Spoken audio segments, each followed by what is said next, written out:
Hello બચ્ચો, કેમ છો? જય સ્વામિનારાયણ.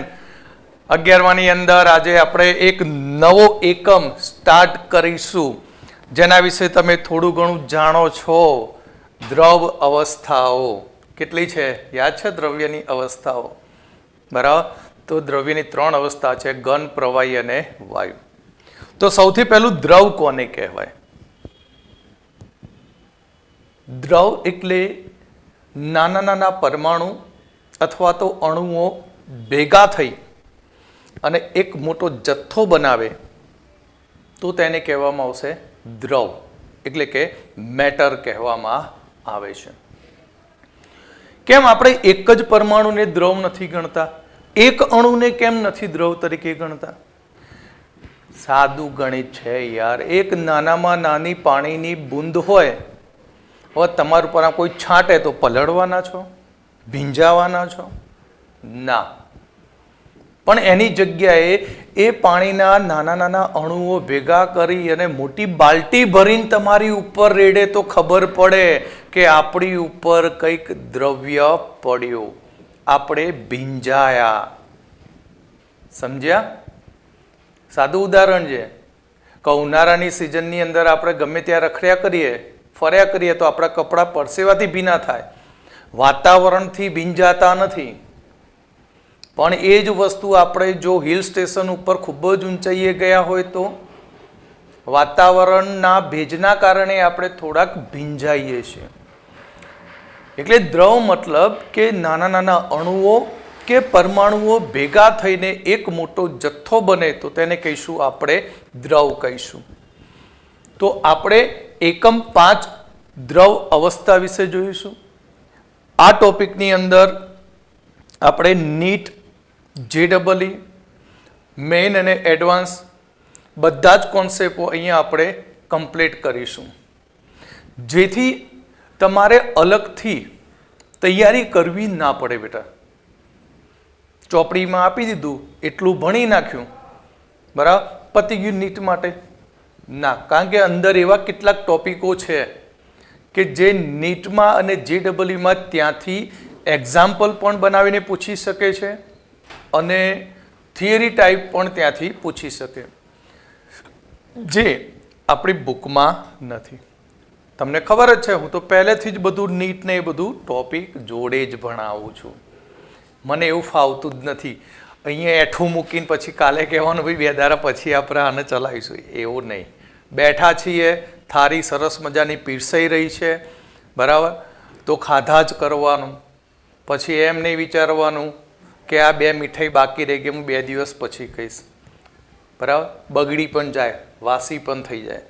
એટલે અહીંયા એવું જ છે કે જ્યારે જે ટોપિક વિશે તમે ડીપમાં ભણતા હોય તો એના નીટના કોન્સેપ્ટ પણ જોડે જોડે કમ્પ્લીટ કરી દેવા પડે. પછી અધૂરું મૂકી અને પછી આપણે 15 દાડા પછી એને જોવા જઈએ તો શું થાય? મગજમાં ક્યાંય સેટિંગ જ ના થાય. એટલે આપણે જોડે જોડે બધા કોન્સેપ્ટો ક્લિયર કરીશું, બરાબર. તો દ્રવ્યની અવસ્થાઓ, જેની અંદર આપણે સૌથી પહેલું આંતરઆણવીય આકર્ષણ બળ વિશે જોઈશું. આંતરઆણવીય આકર્ષણ બળ એ આપણા ભગવાન સ્વામિનારાયણ, ભગવાન કૃષ્ણની જેમ છે. નહીં કહેતા કણ કણમાં ભગવાન સમાયેલો છે? એ જ રીતે આંતરઆણવીય આકર્ષણ બળ કોઈ પણ પ્રકારના અણુની અંદર હોય જ, બરાબર. કોઈ પણ પ્રકારનો અણુ હોય, કોઈ પણ પ્રકારનો ઘન પદાર્થ હોય, કોઈ પણ સ્ફટિકમય ઘન પદાર્થ હોય, બધાની અંદર ક્યાંક ને ક્યાંક અલ્પ પ્રમાણમાં આંતરઆણવીય આકર્ષણ બળ હોય જ છે. આંતરઆણવીય આકર્ષણ બળની વાત કરીએ તો ઘન અવસ્થામાં સૌથી વધુ આંતરઆણવીય આકર્ષણ બળ હોય, પ્રવાહી અવસ્થામાં તેના કરતાં ઓછું હોય અને વાયુ અવસ્થામાં આંતરઆણવીય આકર્ષણ બળ ખૂબ જ ઓછું હોય. તો આંતરઆણવીય આકર્ષણ બળ છે શું? તો આંતરઆણવીય આકર્ષણ બળ સમજવા માટે આપણે અહીંયા 2 પરમાણુ લઈએ. આ એક પરમાણુનું કેન્દ્ર, આ તેની કક્ષા અને તેનો આ ઇલેક્ટ્રોન. ઓકે. હવે આપણે બીજો લઈશું. આ બીજો પરમાણુ, તેનું કેન્દ્ર, આ તેની કક્ષા અને કક્ષાનો આ ઇલેક્ટ્રોન. તો જ્યારે બે પરમાણુ એકબીજાની નજીક આવે, બે પરમાણુ એકબીજાની નજીક આવે ત્યારે એકનું કેન્દ્ર બીજાના ઇલેક્ટ્રોનને આકર્ષે. એકનું કેન્દ્ર બીજાના ઇલેક્ટ્રોનને શું કરે? આકર્ષે. તો આ આકર્ષણ બળને કહેવાય આંતરાણવીય આકર્ષણ બળ કહેવામાં આવે છે. તો આંતરાણવીય આકર્ષણ બળ જે અણુ અથવા તો પરમાણુ વચ્ચે પ્રવર્તતું એક અતિ નિર્બળ આકર્ષણ બળ છે. આ આકર્ષણ બળને વાન્ડરવાલ્સ આકર્ષણ બળ તરીકે પણ ઓળખવામાં આવે છે. કારણ કે આ આકર્ષણ બળની શોધ એ ડચ વૈજ્ઞાનિક જોહાનિસ વાન્ડરવાલ્સે કરી હતી, માટે તેના માનમાં આંતરાણવીય આકર્ષણ બળને વાન્ડરવાલ્સ આકર્ષણ બળ પણ કહેવામાં આવે છે. અહીં આ બળ એ સાર્વત્રિક બળ છે, દરેક અણુમાં જોવા મળે. તમે જાણો છો ધાત્વિક ઘન પદાર્થ હોય, આયનીય ઘન પદાર્થ હોય, સહસંયોજક ઘન પદાર્થ હોય, આણ્વીય ઘન પદાર્થ હોય. તો આ દરેકે દરેક ઘન પદાર્થની અંદર આપણને આંતરાણવીય આકર્ષણ બળ જોવા જ મળે. પણ બિચારું એટલું બધું નબળું છે, એટલું બધું નિર્બળ છે કે બીજા આકર્ષણ બળોના પ્રભાવ હેઠળ તે ઢંકાઈ જાય છે. બીજા આકર્ષણ બળોના પ્રભાવ હેઠળ શું થાય? તે ઢંકાઈ જતું હોય છે. એટલે આ આકર્ષણ બળ એ અતિ નિર્બળ આકર્ષણ બળ છે. તો અહીં આપણે વાન્ડરવાલ્સ આકર્ષણ બળની વાત કરીએ તો જુદા જુદા પદાર્થોની વચ્ચે જુદા જુદા આકર્ષણ બળ હોય છે. આયનીય ઘન પદાર્થની અંદર કુલંબિક આકર્ષણ બળ હોય, સહસંયોજક ઘન પદાર્થમાં ઇલેક્ટ્રોનની ભાગીદારીથી આકર્ષણ બળ બનતું હોય. તો જુદા જુદા પ્રકારના અણુ વચ્ચે જુદા જુદા પ્રકારના આકર્ષણ બળ હોય છે, પરંતુ તે આકર્ષણ બળમાં નિર્બળ આંતરાણવીય આકર્ષણ બળ હોય જે બીજા આકર્ષણ બળોના પ્રભાવ હેઠળ તે ઢંકાઈ જતું હોય છે. તો આની ઉપરથી પણ ઘણા MCQ બનાવી શકાય છે. જેમ કે નાઇટ્રોજન એ વાયુ સ્વરૂપે છે, જ્યારે ફોસ્ફરસ એ ઘન અવસ્થામાં છે. તો સૌથી પહેલા વાન્ડરવાલ્સ આકર્ષણ બળ ઉપર અસર કરતા પરિબળો કયા તે આપણે ચેક કરીએ. તો વાન્ડરવાલ્સ આકર્ષણ બળ ઉપર અસર કરતા પરિબળમાં સૌથી પહેલા છે અણુનો આકાર. જેમ અણુ કદમાં મોટા આકારનો હોય તેમ તેનું વાન્ડરવાલ્સ આકર્ષણ બળ વધુ હોય છે. ત્યાર પછી છે અણુમાં રહેલા ઇલેક્ટ્રોનની સંખ્યા. ત્રીજું છે અણુની સંપર્ક સપાટીનું ક્ષેત્રફળ. અને ચોથું પરિબળ છે સરેરાશ આંતરાણવીય અંતર. MCQમાં પણ આ પૂછાઈ ગયેલું છે, બરાબર. નાની નાની બાબતો ખાસ ધ્યાન રાખવાની. વાન્ડરવાલ્સ આકર્ષણ બળ ઉપર અસર કરતા પરિબળો કયા કયા છે? તો વાન્ડરવાલ્સ આકર્ષણ બળ ઉપર અસર કરતા પરિબળો 4 છે. એક છે અણુનો આકાર, અણુમાં રહેલા ઇલેક્ટ્રોનની સંખ્યા, અણુની સંપર્ક સપાટીનું ક્ષેત્રફળ અને સરેરાશ આંતરાણવીય અંતર છે. તો અહીં આ 4 પરિબળોને કારણે પદાર્થની ભૌતિક સ્થિતિમાં તેના ભૌતિક ગુણધર્મો જેવા કે તેના ગલન બિંદુ અને ઉત્કલન બિંદુમાં ફેરફાર જોવા મળે છે. તો અહીંયા આપણે જોઈએ કે N2 અણુ એ વાયુ સ્વરૂપે છે, જ્યારે P4 અણુ એ ઘન અવસ્થામાં છે. કારણ કે તમે જાણો છો કે નાઇટ્રોજન, ફોસ્ફરસ, આર્સેનિક, એન્ટીમની અને બિસ્મથ આ તો એક જ ઘરની ફેમિલી છે, એક ફેમિલીના બધા સભ્યો છે. પણ નાઇટ્રોજન વાયુ સ્વરૂપે છે, બાકી બધીની ઘન આઇટમો છે. કેમ આવું બને? એનું કારણ તેમાં વાન્ડરવાલ્સ આકર્ષણ બળ જવાબદાર બને છે. કારણ કે નાઇટ્રોજનની અંદર નાઇટ્રોજનનો પરમાણુ ક્રમાંક 7 છે અને 2 વખત તો 7 ગુણ્યા 2 કેટલા ઇલેક્ટ્રોન થયા? 14 ઇલેક્ટ્રોન.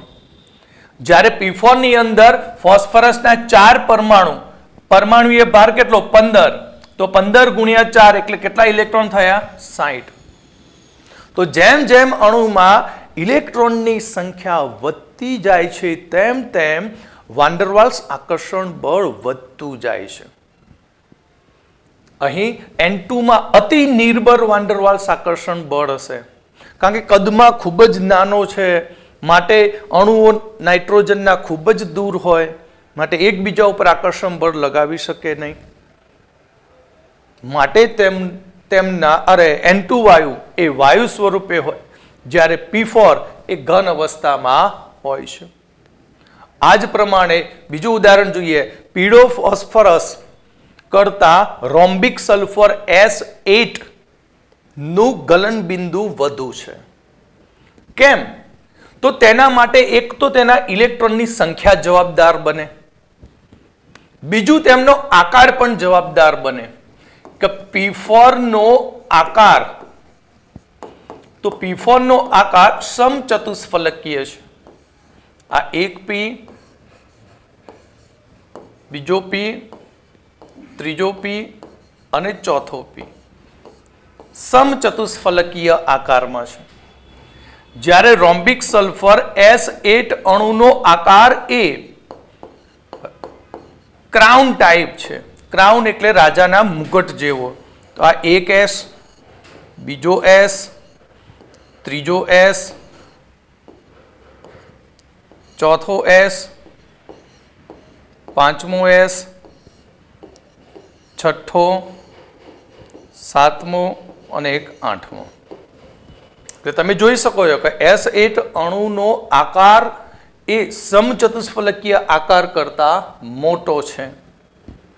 એટલે આપણે ઇલેક્ટ્રોનની સંખ્યા પરથી જોઈએ તો પીળો ફોસ્ફરસ 4 ફોસ્ફરસ પરમાણુનો બનેલો છે, માટે તેમાં ઇલેક્ટ્રોન 15 ચોક 60. S8 8 સલ્ફર પરમાણુનો બનેલો છે, માટે 16 ગુણ્યા 8 128 ઇલેક્ટ્રોન. માટે ઇલેક્ટ્રોનની સંખ્યા S8 માં વધારે છે, P4 માં ઇલેક્ટ્રોનની સંખ્યા ઓછી છે. એટલે કે અહીં P4 નું કદ અને સંપર્ક સપાટીનું ક્ષેત્રફળ S8 કરતા ઓછું છે. બરાબર? કારણ કે કદ જેટલું મોટું હશે તેટલા અણુ એકબીજાની વધુ નજીક હોય, માટે સંપર્ક સપાટીનું ક્ષેત્રફળ વધતું જાય તો એના ગલન બિંદુ પણ વધતા જાય. કારણ કે આકર્ષણ બળ એકબીજા ઉપર મજબૂતાઈથી લાગે. ઇલેક્ટ્રોનની સંખ્યા વધે તો પણ એમાં આકર્ષણ બળ વધતું જાય. તો અહીંયા P4 માં વાન ડેર વાલ્સ આકર્ષણ બળની પ્રબળતા ઓછી છે. આથી જ આપણે કહી શકીએ કે S8 નું ગલન બિંદુ P4 કરતા વધુ છે. તો અહીંયા આપણે વાન ડેર વાલ્સ આકર્ષણ બળ જોઈએ તો આપણને જુદા જુદા 3 પ્રકારના વાન ડેર વાલ્સ આકર્ષણ બળ જોવા મળે છે. જુદા જુદા 3 પ્રકારના વાન ડેર વાલ્સ આકર્ષણ બળ જોવા મળે. કયા કયા? તો પહેલું છે વિક્ષેપન બળ અથવા તો લંડન બળ. બીજું છે દ્વિધ્રુવીય બળો. ત્રીજું છે દ્વિધ્રુવીય પ્રેરિત દ્વિધ્રુવીય બળો. અહીંયા વાન ડેર વાલ્સ આકર્ષણ બળ આપણને કેટલા પ્રકારના જોવા મળશે? 3 પ્રકારના. એક વિક્ષેપન બળ અથવા તેને લંડન બળ કહીશું. બીજું છે દ્વિધ્રુવીય બળ. ત્રીજું છે દ્વિધ્રુવીય પ્રેરિત દ્વિધ્રુવીય બળ. તો આપણે 3 બળનું વારા પરથી એનો શું કરીએ? અભ્યાસ કરીએ. તો સૌથી પહેલું આપણે જોઈશું વિક્ષેપન બળ અથવા તો લંડન બળ, ડિસ્પર્સન ફોર્સ અથવા તો લંડન ફોર્સ. કેવી રીતે ઉત્પન્ન થાય? કોઈ પણ અણુની વાત કરીએ કે પરમાણુની વાત કરીએ તો અણુ પરમાણુ એ ગોળાકાર સ્વરૂપે હોય છે, ગોળ દડા જેવા. પરિણામે તે અણુ કે પરમાણુની અંદર ઇલેક્ટ્રોનનો વીજભાર જે છે એ કેન્દ્રથી બધી તરફ એક સરખી રીતે શું હોય? વહેંચાયેલો હોય છે. બધી તરફ એક સરખી રીતે શું હોય? વહેંચાયેલો હોય. એટલે અણુની અંદર આપણને ત્યાં કોઈ ધ્રુવ્યતા જોવા મળતી નથી. તો પાછો પ્રશ્ન થાય કે સર આ ધ્રુવ્યતા છે શું? ધ્રુવ્યતા મતલબ કે કોઈ પદાર્થ છે, ધારો કે આ પદાર્થ છે, તો આ પદાર્થની અંદર 2 પરમાણુ હશે, 2 માંથી કોઈ એકની વિદ્યુત ઋણતા વધુ હશે, તો થાય શું? એક ઉપર નેગેટિવ ચાર્જ આવે અને બીજી ઉપર પોઝિટિવ ચાર્જ. એટલે બંધ એ ધ્રુવ્ય બન્યો કહેવાય. બંધના 2 છેડા ઉપર એક પોઝિટિવ ચાર્જ બને છે અને બીજો નેગેટિવ ચાર્જ બને છે. એટલે એને કહેવામાં આવે બંધની ધ્રુવ્યતા. તો વિક્ષેપણ બળ અને લંડન બળની વાત કરીએ તો આ બળ એ ટેમ્પરરી બળ હોય છે, કામ ચલાઉ હોય છે.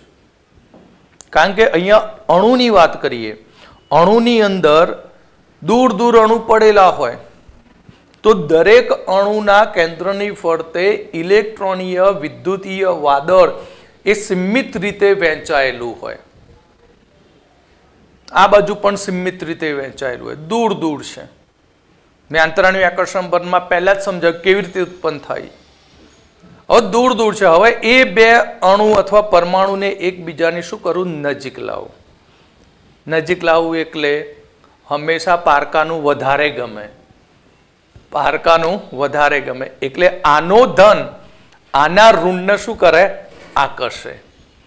એટલે એનું ઇલેક્ટ્રોનનું જે વિદ્યુતીય વાદળ સીમિત હતું એ શું થાય? ખેંચાય અને એ અણુમાં ધ્રુવ્યતા ઉત્પન્ન થાય. અને એ જે આકર્ષણ બળ ઉત્પન્ન થશે તેને નામ આપ્યું હતું વિક્ષેપણ બળ અથવા તો લંડન બળ.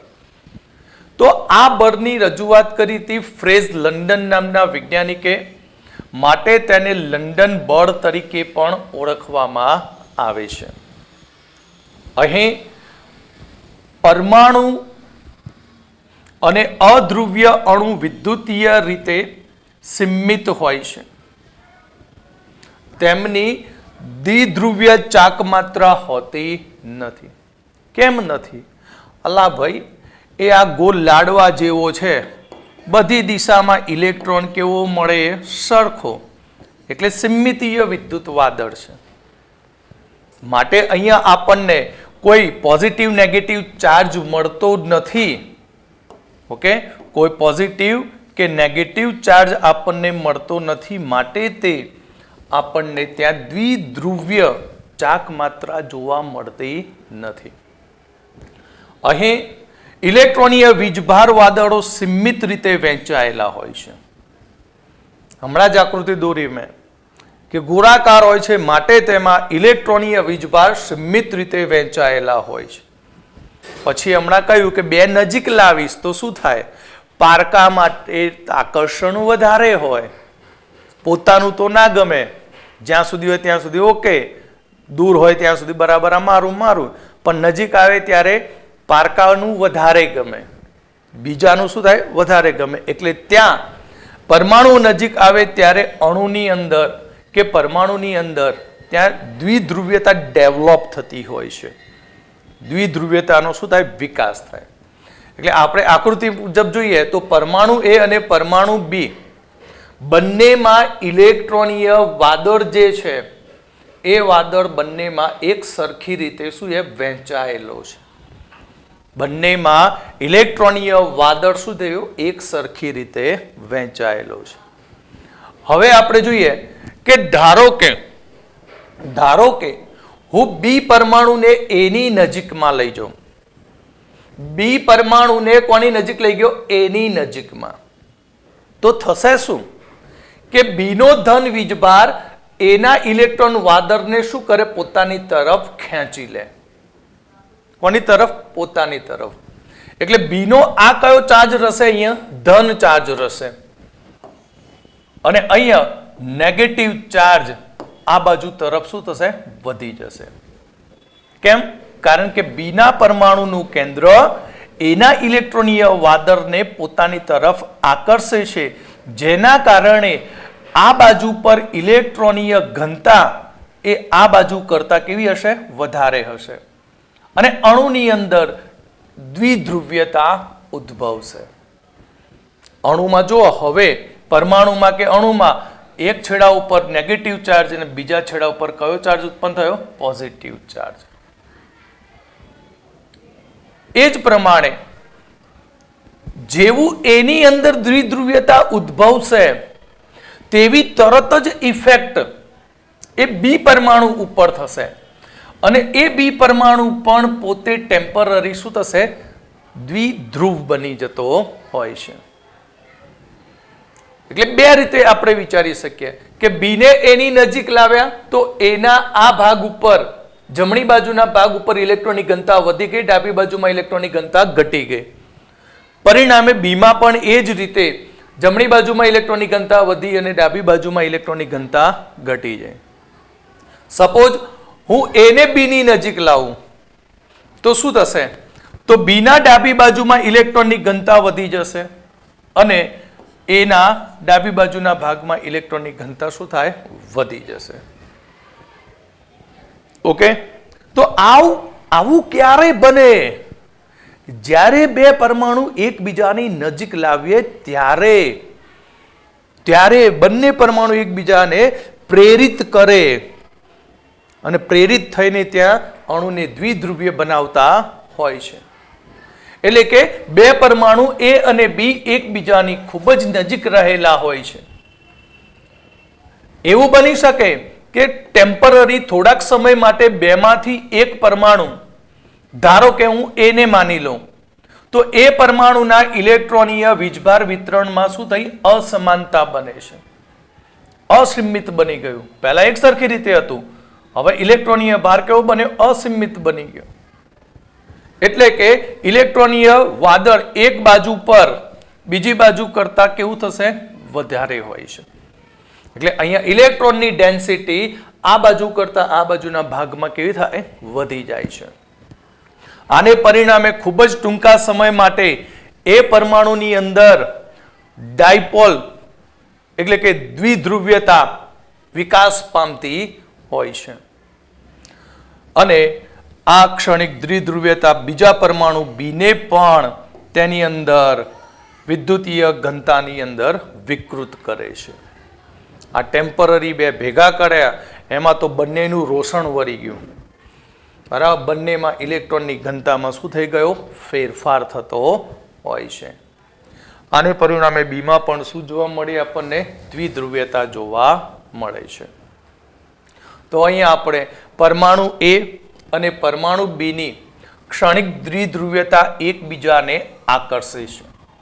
એટલે કે આ રીતે નેગેટિવ ચાર્જ આ પોઝિટિવ ચાર્જ એનો બન્યો, બરાબર. આ રીતે બીનો પોઝિટિવ ચાર્જ નેગેટિવ ચાર્જ, એટલે ટેમ્પરરી બંને નજીક આવે એટલે બંને વચ્ચે શું થયું? આકર્ષણ બળ ઉત્પન્ન થયું. આને પરિણામે દ્વિધ્રુવ્યતા પ્રેરિત થતી હોય છે.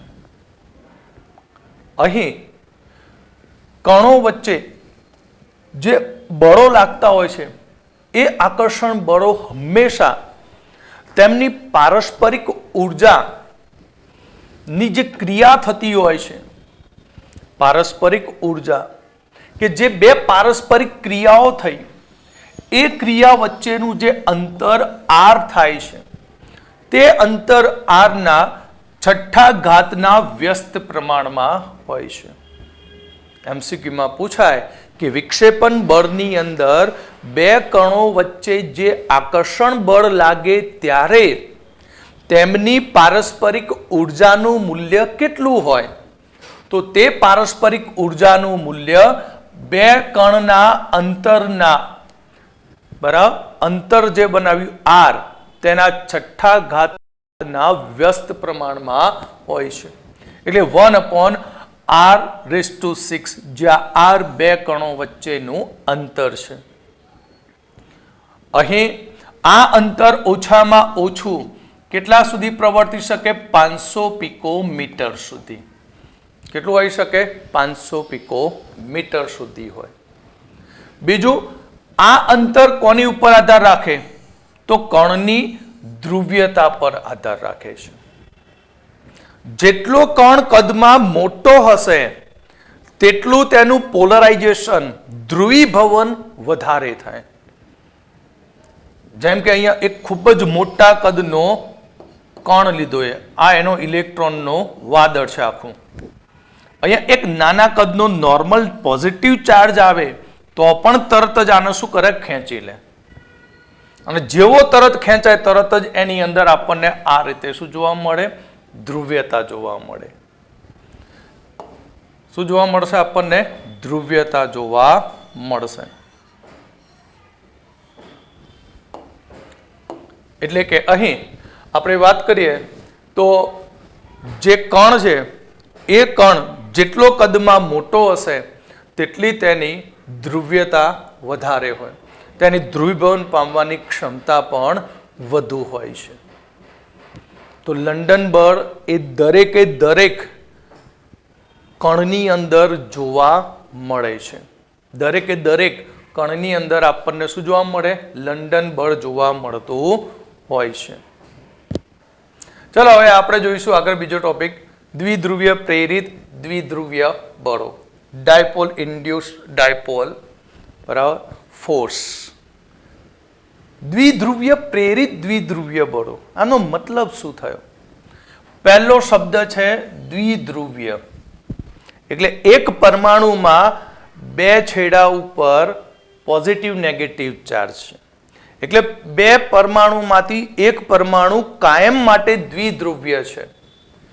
બીજાને આપણે પ્રેરિત દ્વિધ્રુવીય કહીશું. એટલે અહીંયા બે કણ લેવામાં આવશે, બે પરમાણુ લઈશું, બે પરમાણુમાં એક પરમાણુ એ કાયમી દ્વિધ્રુવીય હોય, એની ઉપર હંમેશા એક છેડા ઉપર પોઝિટિવ ચાર્જ, બીજા છેડા ઉપર નેગેટિવ ચાર્જ હોય. અને બીજો પરમાણુ લઈશું, એ પરમાણુ એ અધ્રુવીય હશે, જેમાં ઇલેક્ટ્રોનની વિદ્યુત વાદળ એક સરખી રીતે શું થયેલું હોય? વહેંચાયેલું હોય છે. હવે જ્યારે આવા દ્વિધ્રુવીય કાયમી દ્વિધ્રુવીય અણુને અધ્રુવીયની નજીક લાવીએ ત્યારે થશે શું? તો દ્વિધ્રુવનો સપોઝ પોઝિટિવ ચાર્જ અધ્રુવની નજીકમાં આવે તો અધ્રુવનું ઇલેક્ટ્રોન વાદળ તેની તરફ ખેંચાય. એટલે અધ્રુવીય અણુ કે કણની અંદર આપણને ઇલેક્ટ્રોન વાદળમાં વિકૃતિ જોવા મળે, અને એ વિકૃતિ થાય એટલે અધ્રુવીય અણુની અંદર દ્વિધ્રુવ્યતા ઉદ્ભવતી હોય. જેવો કાયમી દ્વિધ્રુવીય અણુ ખેંચી લઈએ તો ફરી પાછો પેલો ગોળ લાડવા જેવો થઈ જાય. કેમ? કારણ કે ટેમ્પરરી ઇફેક્ટ હતી. કેવી હતી? ટેમ્પરરી. એટલે આપણે અહીંયા એક કાયમી દ્વિધ્રુવીય અણુ લઈશું અને આપણે એક અધ્રુવીય અણુ લઈશું, તો થશે શું કે ધારો કે આ કાયમી દ્વિધ્રુવીય અણુ છે જેનો આ છેડો છે નેગેટિવ. હવે આને હું નજીક લઈ જાઉં, આના નજીક લઈ જાઉં તો થશે શું? તો આનું જે પોઝિટિવ સેન્ટર હતું એ પોઝિટિવ ભાગ આ નેગેટિવ ભાગ તરફ શું થાય? આકર્ષિત થાય. અને એ આકર્ષિત થવાને કારણે એક છેડા ઉપર પોઝિટિવ ચાર્જ, બીજા છેડા ઉપર નેગેટિવ ચાર્જ ઉત્પન્ન થઈ જાય. એટલે અહીંયા ઇલેક્ટ્રોનનું જે સીમિત વિદ્યુત વાદળ હતું એ સીમિત વિદ્યુત વાદળની અંદર આપણને વિકૃતિ જોવા મળે, અને એ વિકૃતિને કારણે અધ્રુવીય અણુની અંદર આપણને પ્રેરિત દ્વિધ્રુવીયતા જોવા મળે છે. જો આ અણુને હું ફરી પાછો દૂર લઈ જાઉં તો ફરી પાછું એ એની મૂળ અવસ્થામાં પાછો આવી જશે. એટલે આ ઇફેક્ટ એ ટેમ્પરરી ઇફેક્ટ છે. કેવી છે? ટેમ્પરરી. તો કાયમી દ્વિધ્રુવ્યતા ધરાવતા ધ્રુવ્ય અણુઓ અને કાયમી અધ્રુવ્યતા ધરાવતા અધ્રુવ્ય અણુ વચ્ચે આ આકર્ષણ બળ સક્રિય થતું હોય છે. ધ્રુવ્ય અણુઓ કાયમી દ્વિધ્રુવ્યતા ધરાવતા હોય છે. ધ્રુવ્ય અણુઓ કાયમી દ્વિધ્રુવ્યતા ધરાવતા હોય છે. ધ્રુવ્ય અણુઓ કાયમી દ્વિધ્રુવ્યતા ધરાવતા હોય છે. પણ જ્યારે તેઓ વિદ્યુતીય તટસ્થ અણુની નજીક આવે ત્યારે તે વિદ્યુતીય તટસ્થ વાદળને તે વિકૃત કરે છે. આ વિકૃત કર્યું, અને વિકૃત થવાને કારણે તેની અંદર દ્વિધ્રુવ્યતા પ્રેરિત કરે છે. અહીં બે અણુઓ ની અંદર આપણને પ્રેરિત દ્વિધ્રુવ્યતા, એટલે બીજા અણુમાં આપણને પ્રેરિત દ્વિધ્રુવ્યતા જોવા મળે છે. આમાં પેલો આવશે તો જ આમાં દ્વિધ્રુવ્યતા ઉદ્ભવવાની. તો આની અંદર પણ પારસ્પરિક ક્રિયા ઉર્જા એ આપણે 1/r⁶ ના સમપ્રમાણમાં હોય છે, અને r એ બે કણ વચ્ચેનું અંતર સૂચવે છે. અહીં આપણે આગળ વધીએ તો પ્રેરિત દ્વિધ્રુવ્ય ચાકમાત્રા કોની ઉપર આધાર રાખે? પ્રેરિત દ્વિધ્રુવ્ય ચાકમાત્રા કોની પર આધાર રાખશે? તો પ્રેરિત દ્વિધ્રુવીય ચાક માત્રા કોની? પ્રેરિત જે બીજો અધ્રુવ્ય હતો એની ચાક માત્રા એ કાયમી ધ્રુવ્યતા ધરાવતા અણુ ઉપર અને વિદ્યુતીય તટસ્થ અણુ વચ્ચેની ધ્રુવીભવનીયતા પર આધાર રાખે છે, પોલરાઇઝેશન પર આધાર રાખે છે. જે અધ્રુવ્ય અણુમાં ઉદ્ભવતી પ્રેરિત દ્વિધ્રુવીય ચાક માત્રા કોની ઉપર આધાર રાખશે? તો એક તો આવનારા કાયમી દ્વિધ્રુવીય અણુ ઉપર અને બીજું જે વિદ્યુતીય તટસ્થ વાદળ હતું એ કેટલું ઝડપથી કાયમી ધ્રુવ તરફ આકર્ષિત થાય છે તેના પોલરાઇઝેશન ઉપર આધાર રાખે છે. એટલે આનો મતલબ કે અધ્રુવીય અણુ જે છે એ અણુ કદમાં કેવો લેવાનો? ખૂબ જ મોટો. જો કદમાં મોટો હોય તો તે સહેલાઈથી ધ્રુવીભવન કરી શકે છે અને સહેલાઈથી ધ્રુવીભવન પામી શકતો હોય તો એનો મતલબ કે તે ઊંચી પોલરાઇઝેશન ક્ષમતા ધરાવે છે. બરાબર? એટલે તે ખૂબ જ ઊંચી ધ્રુવીભવનીયતા, આકર્ષણીય પારસ્પરિક ક્રિયાની તાકાત ધરાવતો હોય છે. હમણાં જ મેં આગળ સમજાવ્યું કે જો કદમાં મોટો અણુ હોય અને તેની બાજુમાં કોઈ નાનો ચાર્જ પોઝિટિવ આવે તો તરત જ ઇલેક્ટ્રોન આની તરફ ફટાક દઈને શું થાય? ખેંચાઈ જાય. અને એ ખેંચાય એટલે એની અંદર વિકૃતિ ઉત્પન્ન થાય. અને આવું તો કોને સમજાવેલું યાદ છે? Chapter number 4 chemical bonding, Fajan rules. કોને સમજાવ્યું? તો આ બધી ઘટના ફઝાન નામના વૈજ્ઞાનિકે. ઓકે, તો અહીંયા આ બળ એ વિસર્જન બળ, વિક્ષેપણ બળ, લંડન બળ એમ બંને બળો એક સાથે અણુની અંદર અસર દર્શાવતા હોય છે. કોઈ પણ અણુની અંદર એક સાથે બે અસરો જોવા મળે. એક વિસર્જન બળ એટલે વિક્ષેપણ બળ, દ્વિધ્રુવીય પ્રેરિત દ્વિધ્રુવીય બળ અને લંડન બળ, બંને બળો એક સાથે શું કરે? અસર દર્શાવતા હોય છે. ઓકે, હવે આપણે જોઈશું દ્વિધ્રુવીય બળો, ડાયપોલ ફોર્સ. તો આનો મતલબ શું થયો? કે આપણા જોડે એવા અણુઓ છે કે જે હંમેશા માટે પહેલાથી દ્વિધ્રુવીય હોય છે. પહેલેથી અણુ કેવો છે? દ્વિધ્રુવીય, જેમાં એક પરમાણુ ઉપર આંશિક ધન વીજભાર હોય છે અને બીજા પરમાણુ ઉપર આંશિક ઋણ વીજભાર હોય છે. હવે જ્યારે આવા કાયમી દ્વિધ્રુવીય પરમાણુ કે અણુ એકબીજાની નજીક આવે ત્યારે તેમની વચ્ચે લાગતા આકર્ષણ બળને કહીશું દ્વિધ્રુવીય આકર્ષણ બળ કહેવામાં આવે છે.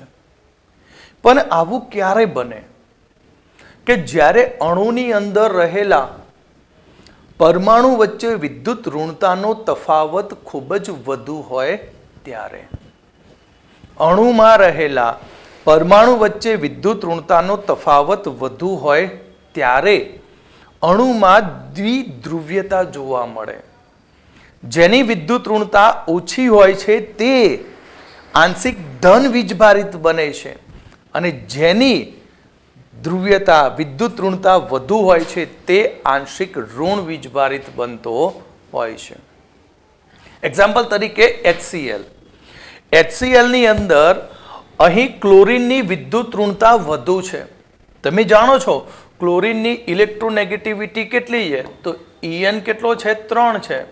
જ્યારે H નો En કેટલો? વિદ્યુત ઋણતા 2.1 છે. પરિણામે Cl ઉપર આંશિક ઋણ વીજભાર ઉત્પન્ન થશે અને H ઉપર આંશિક ધન વીજભાર ઉત્પન્ન થાય અને HCl અણુ એ દ્વિધ્રુવ્ય બને છે. તો આ એક HCl નો દ્વિધ્રુવ્ય અણુ બીજો HCl નો દ્વિધ્રુવ્ય અણુ જ્યારે નજીક આવે ત્યારે પોઝિટિવ નેગેટિવ વચ્ચે શું થાય? આકર્ષણ બળ લાગે. તે જ આકર્ષણ બળને કહેવાય દ્વિધ્રુવ્ય આકર્ષણ બળ કહેવામાં આવે છે. ક્યારે ઉત્પન્ન થયું આવું? તો કહે છે કે જ્યારે બે પરમાણુ વચ્ચે વિદ્યુત ઋણતાનો તફાવત ખૂબ જ મોટો હોય ત્યારે તેવા અણુ હંમેશા કેવા હોય? દ્વિધ્રુવ્ય હોય છે. જેની અંદર કાયમી દ્વિધ્રુવ્ય અણુમાં જેની વિદ્યુત ઋણતા વધુ હોય છે તે આંશિક ઋણ વીજભારિત હોય છે અને જેની વિદ્યુત ઋણતા ઓછી હોય છે તે આંશિક ધન વીજભારિત હોય છે. કેવા હોય છે? આંશિક ધન વીજભારિત. તો અહીં આજે આંશિક ધન અને ઋણ વીજભાર બન્યા તેનું મૂલ્ય એ 1.6 × 10⁻19 કુલમ કરતા ઓછું હોય છે. તો આપણે જોયું કે HCl ની વાત કરી તો HCl માં હાઇડ્રોજન કરતા ક્લોરીન પરમાણુની વિદ્યુત ઋણતા વધુ છે. પરિણામે હાઇડ્રોજન ઉપર આંશિક ધન વીજભાર અને ક્લોરીન ઉપર આંશિક ઋણ વીજભાર ઉત્પન્ન થતો હોય છે. આથી HCl ના બે અણુ વચ્ચે દ્વિધ્રુવીય આકર્ષણ બળ લાગે છે.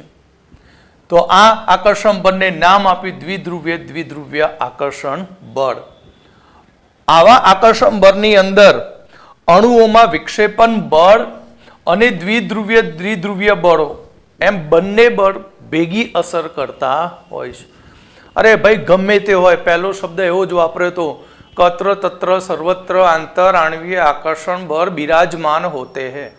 વિક્ષેપણ બળ એ જ આંતર આણવીય આકર્ષણ બળ, ચાહે દ્વિધ્રુવીય હોય કે દ્વિધ્રુવીય પ્રેરિત દ્વિધ્રુવીય હોય, પણ એની સાથે આ બળ તો હોય અને હોય જ. તો અહીં દ્વિધ્રુવીય વચ્ચેનું આકર્ષણ અંતર જેમ વધતું જાય તેમ આકર્ષણ બળ શું થાય? ઘટતું જાય. સિમ્પલ હે. આ બે નજીક હોય, નેગેટિવ પોઝિટિવ, પોઝિટિવ નેગેટિવ, તો આકર્ષણ બળ વધુ હશે. પણ જો દૂર મૂકી દઈએ તો જેટલા દૂર જશે તેટલું આકર્ષણ બળ શું થાય? ઘટતું જાય. એટલે કે અહીં આપણે પારસ્પરિક ક્રિયા ઉર્જા ખાસ અગત્યનું છે કે ધ્રુવીય અણુઓ વચ્ચેના પારસ્પરિક અંતરના તે વ્યસ્ત પ્રમાણમાં હોય. કેવી રીતે અને કયા સ્વરૂપે હોય? જો આપણો દ્વિધ્રુવીય અણુ સ્થિર અવસ્થામાં હોય, દ્વિધ્રુવીય અણુ સ્થિર અવસ્થામાં હોય ત્યારે તેની પારસ્પરિક ક્રિયા ઉર્જા 1/r⁻³ ના વ્યસ્ત પ્રમાણમાં હોય. એટલે 1/r² વ્યસ્ત પ્રમાણમાં હોય. જ્યારે તે ઘૂમતો હોય, બરાબર, જ્યારે તે સમપ્રમાણમાં નહીં, વ્યસ્ત પ્રમાણમાં 1/r³ કીધું ને તો ઓકે, સમપ્રમાણમાં, એટલે પારસ્પરિક ક્રિયા ઉર્જા ચલે છે 1/r3. આ રીતે 1/r3 ના કયા પ્રમાણમાં કહ્યું? સમપ્રમાણમાં. પણ જ્યારે તે ઘૂમતો હોય ત્યારે પારસ્પરિક ક્રિયા ઉર્જા 1/r⁶ ના સમપ્રમાણમાં હોય છે. કઈ અવસ્થામાં? જ્યારે ઘૂમતો હોય ત્યારે તે 1/r⁶ ના સમપ્રમાણમાં હોય છે. અને r તો બે કણ વચ્ચેનું શું સૂચવે છે? અંતર છે. એટલે દ્વિધ્રુવીય પારસ્પરિક ક્રિયા ઉપરાંત અહીં દ્વિધ્રુવીય અણુઓ વચ્ચે લંડન બળ તો હોય અને હોય જ. ઓકે, તો આપણે જોઈશું અહીંયા હાઇડ્રોજન બંધ.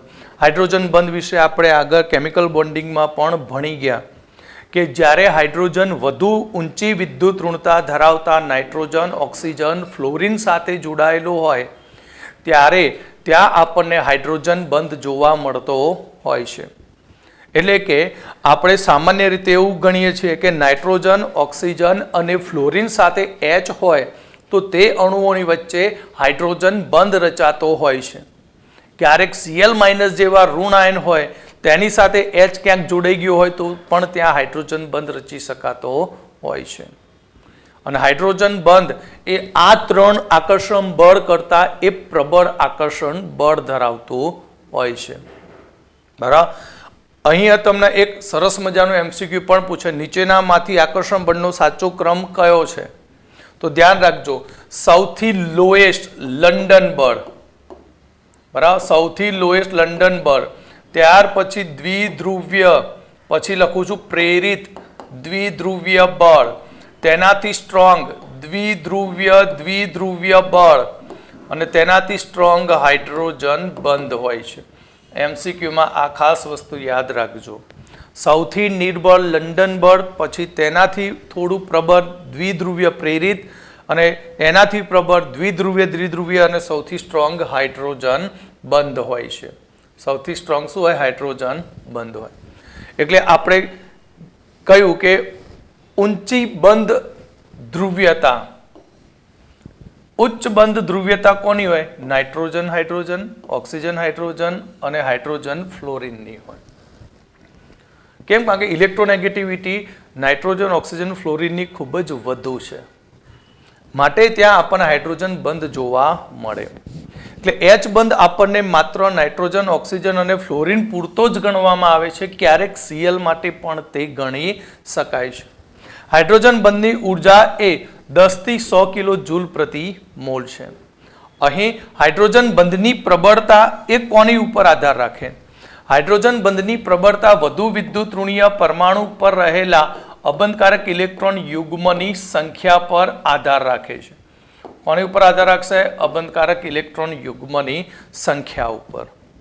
અને બીજા અણુના હાઇડ્રોજન પરના કુલંબિક આકર્ષણ બળ ઉપર આધાર રાખે છે. એટલે કે અહીંયા આ HF, આની ઉપર લોન પેર છે, H+ છે, આ માઇનસ છે, ફરી પાછો HF, તો F એ માઇનસ છે અને આ H+ છે. તો પ્લસ માઇનસ વચ્ચે શું લાગતું હોય? કુલંબિક આકર્ષણ બળ લાગતું હોય. બરાબર? એટલે હાઇડ્રોજન પરમાણુ વચ્ચેના કુલંબિક આકર્ષણ બળ પરથી પણ નક્કી થાય છે. ત્યાર પછી આપણે ઉષ્મીય ઉર્જા, થર્મલ એનર્જી છે શું? સિમ્પલ વસ્તુ એ કે તમારે શિયાળાની સિઝન ચાલતી હોય અને બે હાથ ખુલ્લા રાખ્યા તો ઠંડક લાગે, પણ જ્યારે એ બે હથેળીને બરાબર ઘસીએ તો તેમાંથી શું ઉત્પન્ન થાય? ઉર્જા. કેમ? એનો મતલબ કે બંને હાથ મુવમેન્ટમાં છે. બરાબર? એવું જરૂરી નથી તમે હાથ આરતે હલાયા કરો તો પણ તેમાં ઉર્જા ઉત્પન્ન બોડીમાં થાય અને થાય. તો જ્યારે કોઈ પણ અણુ વાયુના ગતિમાં હોય ત્યારે એની અંદર ગતિ ઉર્જા ઉત્પન્ન થતી હોય ને એ ઉર્જાને નામ આપ્યું છે ઉષ્મીય ઉર્જા. ઉષ્મીય ઉર્જા એટલે કે કોઈ પણ પદાર્થની ઉષ્મીય ઉર્જા તે પરમાણુ કે અણુની ગતિમાંથી જ ઉદ્ભવતી હોય છે. મુમેન્ટમાં હોય તો જ એમાં ગતિ ઉર્જા ઉત્પન્ન થાય ને એ ઉર્જાને નામ આપીએ આપણે થર્મલ એનર્જી, ઉષ્મીય ઉર્જા, જે પદાર્થના તાપમાનના સમપ્રમાણમાં હોય છે. હાલ વાત કરી, બે હથેળીને બરાબર ઘસો, હથેળી ગરમ થશે. બરાબર? જેટલું વધારે ફાસ્ટ ઘસશો એટલું ટેમ્પરેચર વધતું જશે, એટલી ઉર્જા વધુ મુક્ત થશે. એટલે ઉષ્મીય ઉર્જા એ અણુ કે પરમાણુની ગતિ ઉપર આધાર રાખે છે અને જેમ તાપમાન વધશે તેમ અણુ કે પરમાણુની ગતિમાં ખૂબ જ ઝડપથી વધારો થશે અને જેટલો ઝડપથી વધારો થશે તેમ તેની ઉષ્મીય ઉર્જાનું મૂલ્ય વધતું જાય છે. એટલે કે કણોની સરેરાશ ગતિ ઉર્જાનું માપન એને જ કયું? ઉષ્મીય ઉર્જા કહેવામાં આવે છે. એટલે ઉષ્મીય ઉર્જા એ કણોની હેરફેરના લીધે જ જોવા મળે, નહીં તો જોવા મળે નહીં. તો કણોની આ હેરફેરને આપણે કહીશું થર્મલ ગતિ કહીશું. શું કહીશું એને? થર્મલ ગતિ અથવા ઉષ્મીય ગતિ કહેવામાં આવે છે. ઓકે, તો આજે આપણે આટલા સુધી રાખીશું. બાકીનું નવા ટોપિક નેક્સ્ટ લેક્ચરમાં સ્ટાર્ટ કરીશું. આની અંદરથી આ એક બેઝિક પ્રસ્તાવના ટાઈપ છે, MCQ પહેલા પૂછાતા હતા, હવે લેટેસ્ટમાં લગભગ આ ટોપિકો MCQ માટે ગણાતા નથી, છતાં પણ આપણે આને સમજવા ખૂબ જ જરૂરી છે.